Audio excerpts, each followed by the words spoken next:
Here's 4 elements of self-awareness that are essential if you want to learn how to stay regulated in the face of emotional triggers.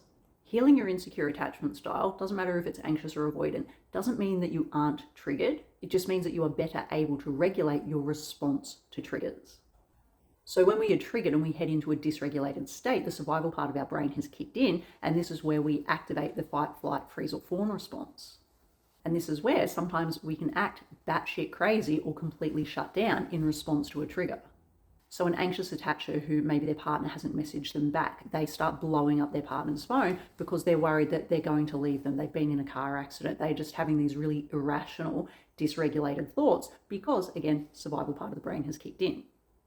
Or if you're an avoidant and you've just had a period of increased intimacy with your partner and you're starting to freak out internally and instinctively you want to run, that's the flight element of that survival instinct. But when you become better able to regulate that, you're able to pause. So you are able to respond instead of reacting.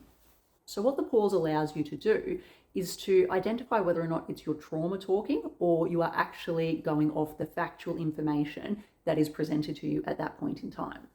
And initially, it is quite a clunky stepped out process, and it requires a little bit of slowing down and a lot of self-reflection and being able to identify a trigger. So when XYZ happens, I know that internally within my body, I feel anxious, I feel tight in the chest, I can feel my heart rate increase, I feel I get a little bit foggy in the brain.